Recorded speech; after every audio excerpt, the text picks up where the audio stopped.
on their throat. Now it's gone. There's the Parkinson's disease. Now it's gone. There's the eczema. Now it's gone. There's the paralysis from the surgery. Now the person's walking. Hello and welcome to the Pacific Channel. I'm your host, Steve Doherty. In this audio clip, a woman asked Dr. Joe Dispenza why it's so damn hard, that's the way she said it, to get to the place of belief or knowing. I think she's referring to believing or knowing that you can heal yourself of anything and attract anything that you want. She's going to also ask, what are those big hurdles for people to get over? One is the time to do it, time to meditate, she means, and the other is being in it or doing it properly. So she's basically asking, why is it so hard to embody the feeling that you need to have to create that mystical experience or miraculously heal yourself? She's also going to say that there are so many blockages and that it's a difficult thing to achieve. Dr. Joe really doesn't address the blockage part of the question, but after they discuss everything else, I'd like to make a point about that. This woman asked a number of good questions. A lot of us struggle with the same thing. We do the work, we do the meditation, we may even have what feels like a mystical experience, but then our physical problem is still there, for example. Or we do the work, we meditate every day, but we don't ever have a mystical experience.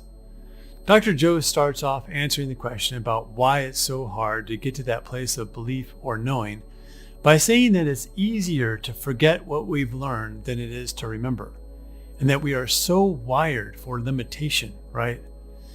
He says that one of the most important things is having the right information. If knowledge is power, then knowledge about ourselves is self-empowerment.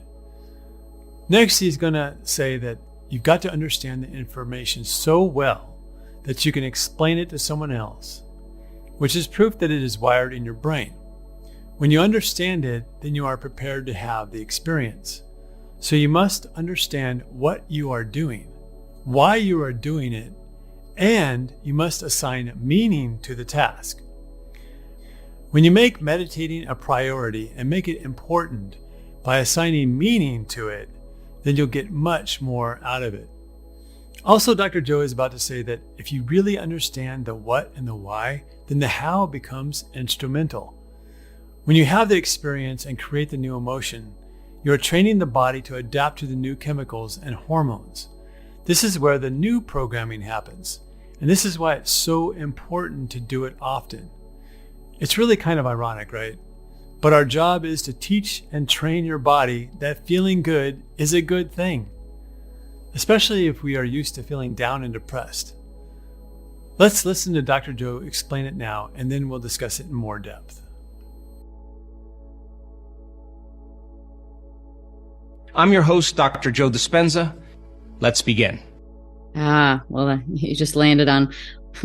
I have two things I want to ask in mind, but the first was, why is it so damn hard? Like, why is it so hard to get to that place where you can, whether it be believe that leads to knowing, like why, what are those big hurdles for people to get over? And, one is making the time to do it, but then there's like being in it and actually in it being hard. Like I struggle with that sometimes. Where you really to embody the feeling and to really like get yourself there. It feels like there's so many blockages. It's a difficult thing to achieve.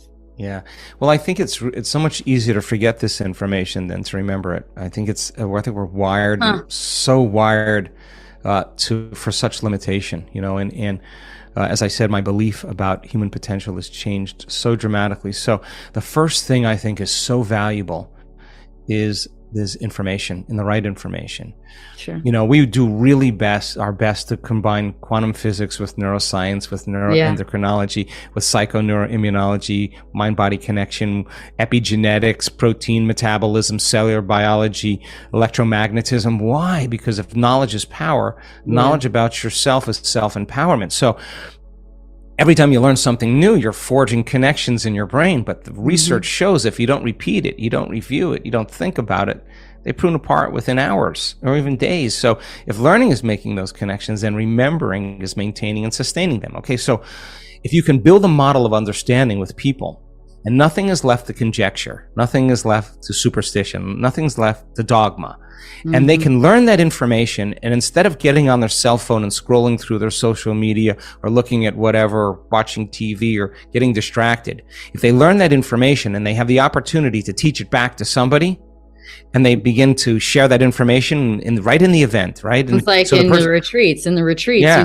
when you give information to people, you're like, okay, now talk about it to each other, and we stop and we talked about it, and it become, if you don't understand the information well enough, you can't explain it. Yeah, it's not wired in your brain. But if you can explain it, you're installing the neurological hardware in your brain. For what? In preparation for the experience. So we've discovered the more you understand what you're doing. Yeah. And why you're doing it, the better results, the how gets easier, and you assign meaning to the task. And when you assign meaning to a task, the prefrontal cortex turns on and says to the brain, shut up, quiet down here. This is a moment where I want to really execute really well. And it silences all the other circuits in the brain so you can focus on a single-minded thought. So if there's doubt, if there's conjecture, if there's superstition, then there's hope, and there's trying, and there's wishing, and there's wanting. But if you really can understand the what and the why, then the how becomes so much more instrumental. So because you install the circuitry in your brain to do something with it. Okay, so if we give people numerous opportunities to experience the truth of that philosophy, that theory, that knowledge, that information, it's still void of experience. Get enough people together and teach them, instruct them how to do it, give them numerous opportunities to overcome themselves, numerous opportunities to connect. Sooner or later, they're going to start figuring it out. And that's what happens at our events now. So when they have the experience of doing it well, and they feel the emotion, like, wow, that felt really good. The emotion is now teaching the body chemically to understand what the mind understood. So it's not just in the mind now, it's in the body. You're embodying the truth of that philosophy. Now, you get that feeling of getting it right, and you feel unlimited, you feel grateful, you feel empowered, you feel whatever that is, and you're not getting it. It can get visceral, like really. It should be visceral. Or you cry, or you get excited. You feel it. You can feel it in your heart. You can feel it in your whole body. It should be visceral, right? And so now when you have that feeling, you go, oh, I got to remember this feeling. This is what I'm doing it for, right? Okay. Yeah. So then if you've done it once, then you got to be able to do it again.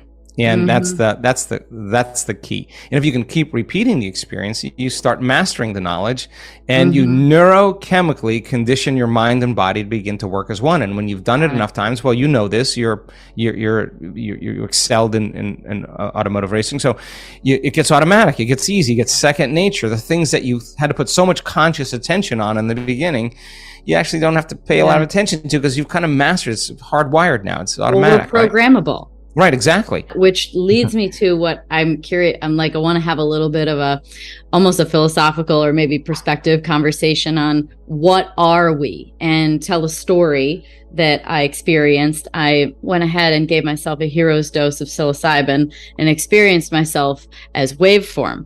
All that reality is intersecting with these waveforms. Sometimes they cross, sometimes they go over each other over and over again, whatever. That's what it was. And that to get back to being human, I had to agree to the mind, which essentially was the ego, the stories. It's the lie. I knew it wasn't real to be human, but that I had to agree to the mind to build that construct. And so that kind of fits in with the things you're saying is being in this waveform. And so it makes me wonder, what are we? And then when I think about you explaining us as humans, whether it's breaking the habit of being yourself and reprogramming yourself, like your book, or, the things you just said, it's like, we're a lot like a computer. What the hell are we? Well, look, I mean, that's a pretty heavy question, but you're up for it. I will tell you that at our very nature, we are divine.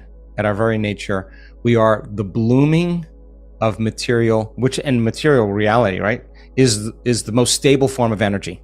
That's really what it is. You start climbing up closer to source, and it gets way more fluid, way more dynamic.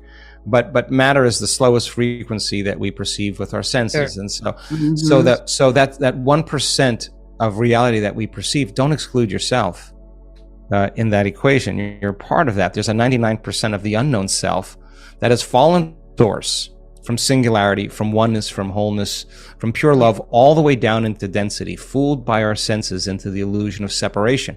Why did we come from source? Because we were one, and then what if we were many? And what if is there anything else but oneness? And that question starts the whole journey of every single person having a piece of source in them to answer the question, to explore, how big is eternity? How much can we experience? And now the journey is down in the density, and then you experience everything, and then all of a sudden you get to a point where nothing is making that feeling of emptiness go away. And you ask the same question. This is when the soul wakes up and you start wondering, is there anything else besides this? Is this it? And that's the moment we start remembering that we are divine. And so at our very core, we're pure love. That's what we are. And so then the journey is to discover the unknown self. The journey is, can I heal myself? If I heal myself, can I heal somebody else? Which is, we have data to show that you can. If I heal myself and I heal someone else, can I heal someone else at a distance? We have data to show that you can do that.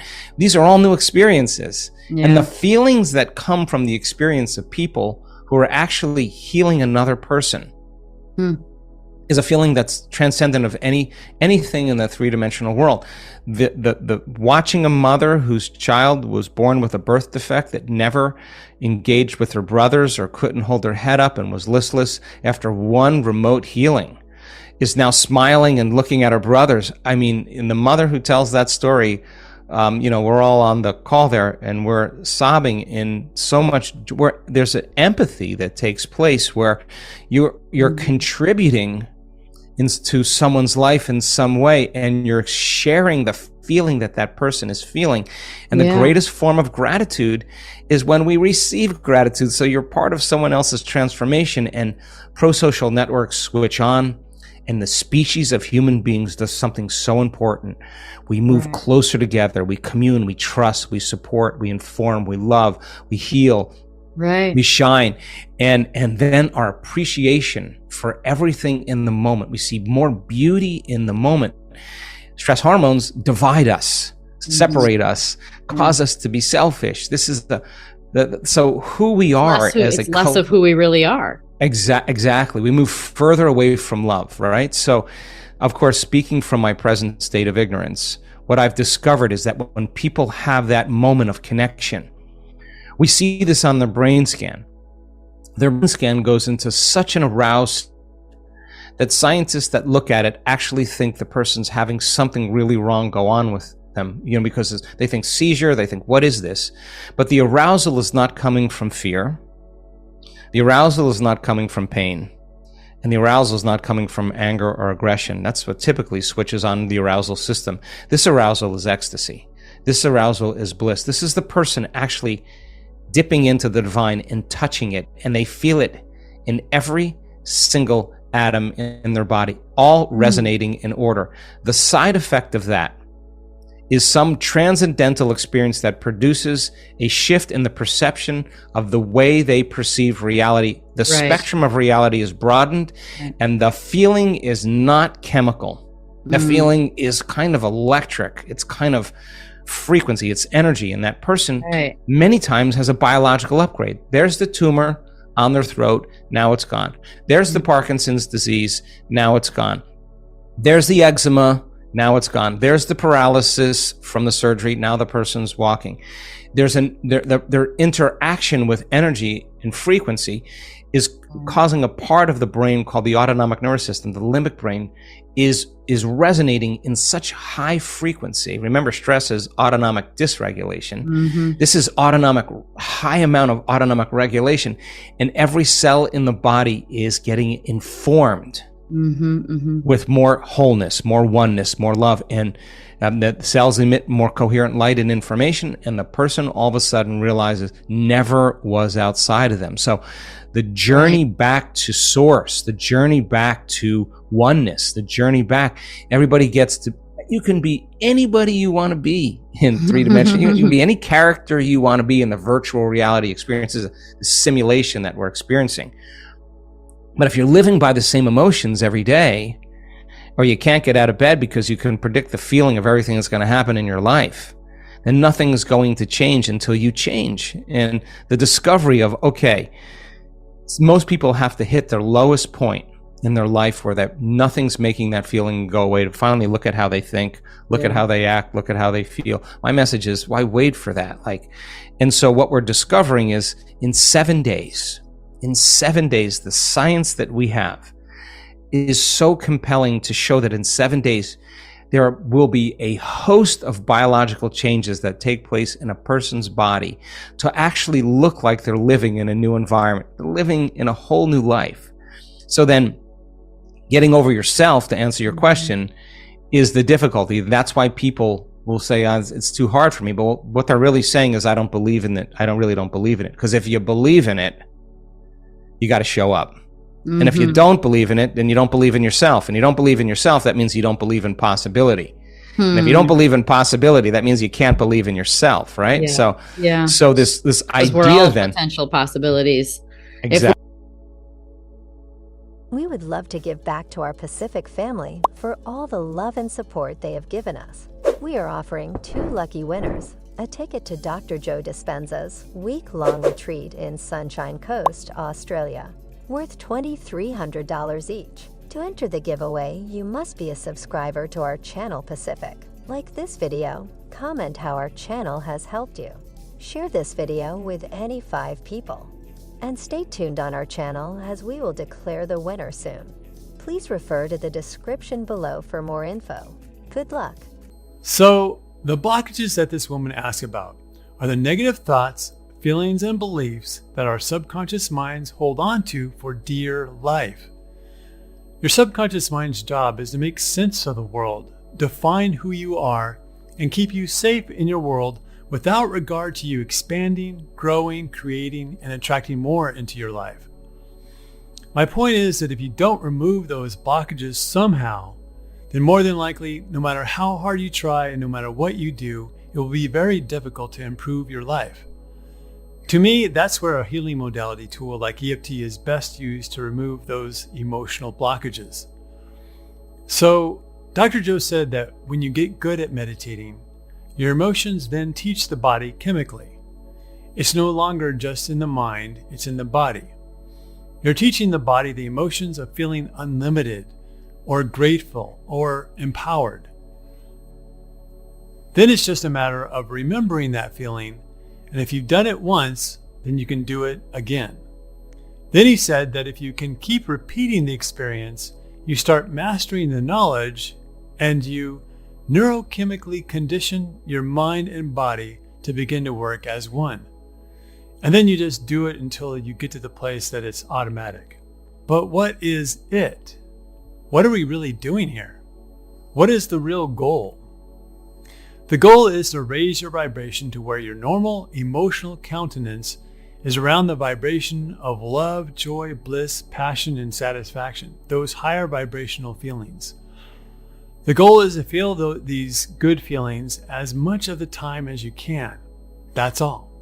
It's not rocket science, but it's not exactly easy to do if you aren't close to that feeling most of the time. The reason why it might seem hard to meditate is that in the beginning, you may not see any results. Nothing may seem to happen when you meditate other than you just feel relaxed and more peaceful. The work is to get the body conditioned to accept and even desire and want to have the new chemicals that the elevated emotions like gratitude and compassion create. I think the problem for most of us is that we think that feeling grateful or appreciative or even just better than what you feel right now is just not that important. But nothing could be further from the truth. We don't get it that simply feeling better and better will lead to perfect health and lots of wealth. It seems too easy and too unbelievable. We've been conditioned that it has to be hard, that it must be difficult, that we must suffer, that we have to prove ourselves worthy. And yet, all of those thoughts are thoughts from this 3D dimensional reality. not from the quantum world or source.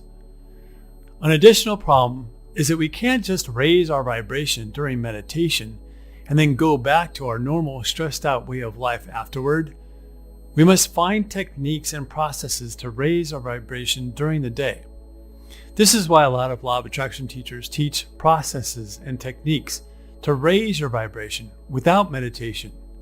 There are many processes such as journaling, scripting how you want your life to be, writing about things that you appreciate, writing your goals every day, taking a walk, going for a hike, calling a good friend, putting yourself into the receiving mode by getting a massage or pampering yourself some other way.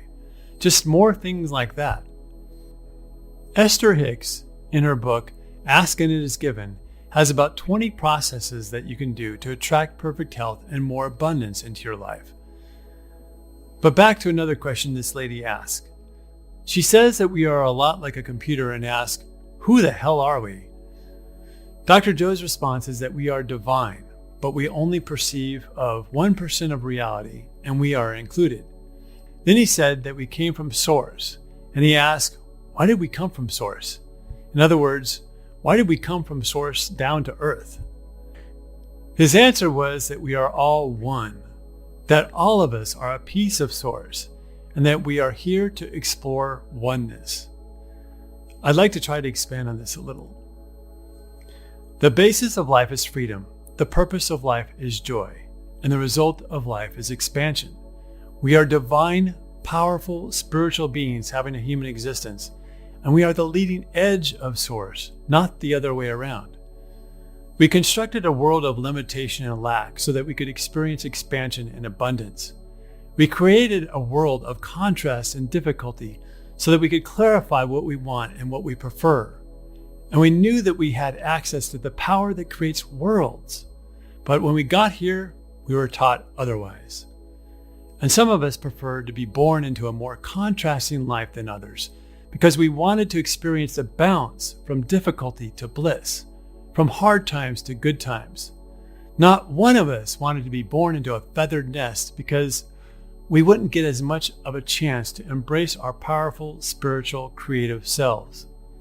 Without contrast, there would be no photograph. Without contrast, there is no expansion. So in other words, be easy about all of this. It's all good. Nothing has gone wrong. No matter where you are in life, it's perfect. And things are going to get better and better for you now that you know how it all works. Please hit the like button if you enjoyed this video. If you haven't already, please subscribe as well. Additionally, if you want to be eligible to win a free ticket to one of Dr. Joe Dispenza's week-long courses, please share this video to 5 of your friends. As a further reminder, we will hold our first free Law of Attraction and EFT healing session on Saturday, January 21st at 10 a.m. Pacific Standard Time. For registration, please provide your email to the one shown in the description below. We will give you a client intake form that includes questions about what you hope to gain from the session, what you hope to heal, and a few other topics. I'm looking forward to seeing some of you, and I sincerely hope everyone who comes will find it to be a very beneficial experience. And now, if you have any questions, please ask them below. I'd love to answer your questions. I appreciate you very much, and I'll see you in the next video.